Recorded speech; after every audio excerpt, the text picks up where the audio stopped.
DSC, TET, BEd, DEd, groups, civils మొదలైనటువంటి అనేక రకాల పోటీ పరీక్షలకు ఉపయోగపడే జనరల్ నాలెడ్జ్ 10కు స్వాగతం, సుస్వాగతం.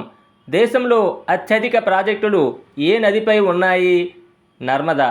దేశంలోకెల్లా అత్యంత ఎత్తైన ప్రాజెక్టు ఏది? తెహ్రీ ప్రాజెక్టు. భారతదేశ జాతీయ నది ఏది? గంగా. సరస్సుల గురించి చేసే అధ్యయనం ఏమిటి? లిమ్నాలజీ. ఆరోగ్య సమస్య, వాటిని నివారించే వైద్యుడు. రక్త సమస్యలు హెమటాలజిస్ట్. హార్మోన్ సమస్యలు ఎండోక్రినాలజిస్టు. కిడ్నీ సమస్యలు నెఫ్రాలజిస్టు. నాడీ వ్యవస్థ సమస్యలు న్యూరాలజిస్టు. Cancer oncologist. కంటి సమస్యలు ఆప్థమాలజిస్టు. పిల్లల వైద్యులు పీడియాట్రిషియన్. ఊపిరితిత్తుల సమస్యలు పల్మోనాలజిస్టు. గుండె సమస్యలు కార్డియాలజిస్టు. దంత సమస్యలు డెంటిస్టు. కోషి ప్రాజెక్టు ఏ రాష్ట్రంలో ఉంది? బీహార్. కేంద్ర ప్రభుత్వ అత్యున్నత న్యాయాధికారి ఎవరు? Attorney general. క్షారాల pH విలువ ఎంత? 7 నుంచి 14 వరకు.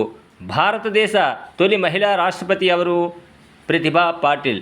సార్క్ దేశాల ప్రధాన కార్యాలయం ఎక్కడ ఉంది? ఖాట్మాండు. జీర్ణక్రియానంతరం మాంసకృతులు ఏ విధంగా జల విశ్లేషణ చెందుతాయి? అమైనో ఆమ్లాలుగా.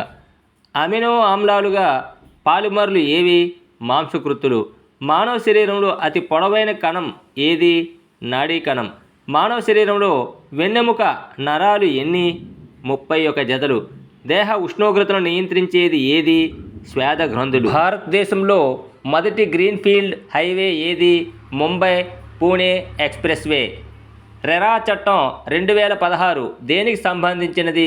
స్థిరాస్తి వ్యాపారం. ఒకే దేశం ఒకే రేషన్ కార్డు పథకం ఏ రాష్ట్రంలో ప్రారంభించారు? ఒడిశా. పగడపు దెబ్బలు పోషించే పాత్ర ఏది? నీటి నాణ్యతను సూచించే పర్యావరణ సూచికలు, తుఫాను నుంచి తీరాలను రక్షించే కవచాలు. సుస్థిరాభివృద్ధి లక్ష్యాల్లో 3వది ఏది? విద్య. శ్రీకృష్ణదేవరాయలు ఆముక్తమాల్యదను ఎవరికి అంకితం ఇచ్చారు? శ్రీ వెంకటేశ్వర స్వామి. చిట్ట చివరి శాలంకాయన రాజు ఎవరు? చిత్రరథస్వామి. హో కల్చర్ అని ఏ పంట సాగును పిలుస్తారు? వరి సాగు. భారత్ పాకిస్తాన్ మధ్య ఏ ప్రాజెక్టు విషయంలో వివాదం ఉంది? బాగ్లిహార్ ప్రాజెక్టు.